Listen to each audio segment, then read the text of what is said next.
Oh, hello there, and welcome back to the Eternal Podcast of the Broccoladini. This week on the show, our topic will be ancient gemology and Gemcraft. And in the course of this topic, we will discuss lapis lazuli, asbestos napkins, the Silk Road, Cleopatra, brooding, and Widmanstatin patterns. And with all that going on, we best get started. In the words of the immortal Twisted Sister, I want a rock. And not just any rock, but an expensive, shiny, faceted rock. But where did the art, and when did the art, of making very expensive, shiny, faceted rocks begin?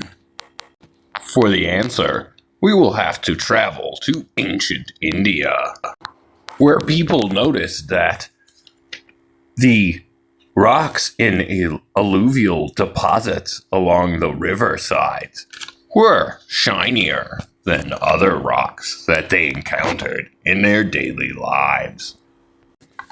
They eventually realized that this was because of sand grinding down on the rocks to make them shinier, and they began to roll rocks around in their hands with sand during their long, listless ancient days.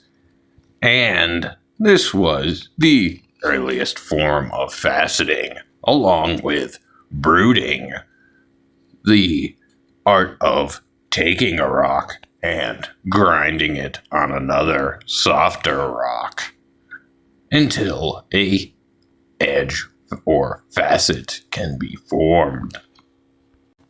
This art of faceting hit the mainstream in 2300 BCE in Manikyam. And only some long centuries later, the Gauls in France were found to be splitting diamonds. Diamond cleaving often involves using a tool with diamond on it and hitting the diamond extraordinarily hard at an unexpected moment when the diamond doesn't see it coming, and often created faceted diamonds with deep pavilions, that meaning a sort of very long pointy tail. The first faceted stones to be produced in India and Persia were point-cut octahedrons. During diamond cleaving, a brooder's box would be used to collect the diamond dust, which could be used for further bruting. The flat-topped surface of a diamond is called the diamond table.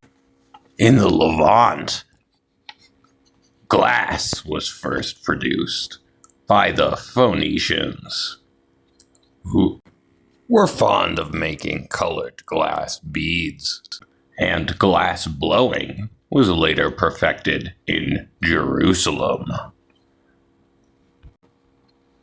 In Afghanistan, lapis lazuli was mined and used heavily in Egypt, where it was more valuable than gold. In Greece, rock crystal was called crystallos and believed to be permanently frozen water. And across the world, in the Americas, the Inuits were developing their own special relationship with labradorite. But nothing in the world spread the gems around like the Silk Road. in ancient time, where jade, ruby, sapphire, emerald, pearls, asbestos, and silicate, along with many others, made their way from India to West Europe and Africa and back. The Persians, who featured prominently in the Silk Road trade, were fond of the carbunculus, that is, the star ruby, and spread this preference to the later Romans. A ancient, well-known Persian king was said to have an asbestos dinner napkin, which he would throw in the fire after eating to clean. And while this was probably a pretty cool thing to have back then, we can't imagine that it was all too healthy for him. The source for many of the jewels traded along the Silk Road was none other than Sri Lanka, which was called Jewel Isle by many, and where elephants would be ridden into the sea to pluck gems out of the water.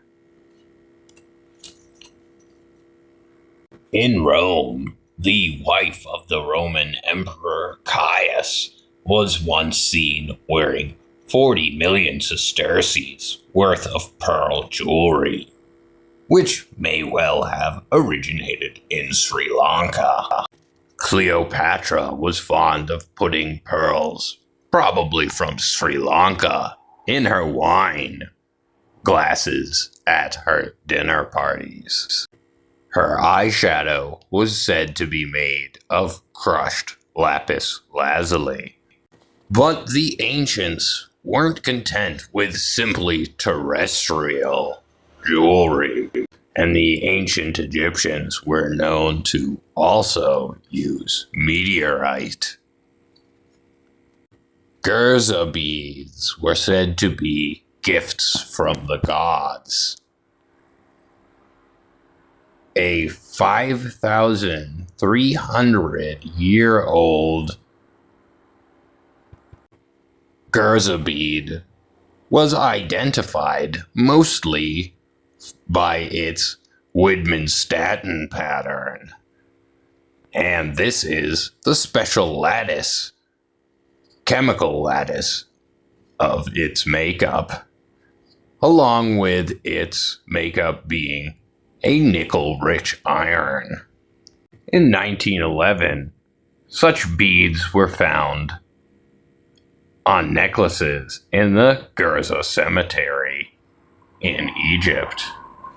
They are made of hammered and rolled sheets of meteorite,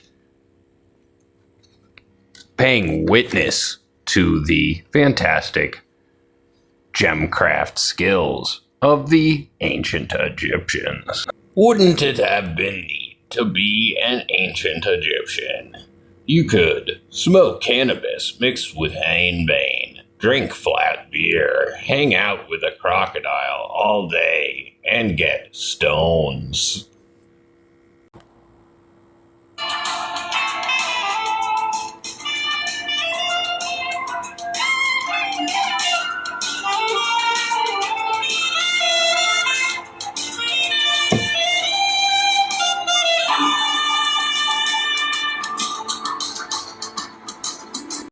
Oh, hello there, and thank you for listening to the Eternal Podcast of the Broccoladini. The Eternal Podcast of the Broccoladini is brought to you by Widmanstatten's Fine Jewelers. Widmanstatten's Fine Jewelers. When you know she's the one, you know it's gotta be a fucking meteorite. And by Cleopatra's Lapis Lazuli. Cleopatra's Lapis Lazuli, one convenient locations at the Gem Show in Denver, which I am going to tomorrow. like I try to do every year, just so that I can say I did. Even though I very seldom buy anything. And unfortunately, that's all the time we have on the show this week. I encourage you all to buy a gem and mineral pocketbook. And if you're a hippie weirdo, you can buy one that tells you how the rocks alter the reality around you, and which rocks will give you cool dreams. Until next time, my friends,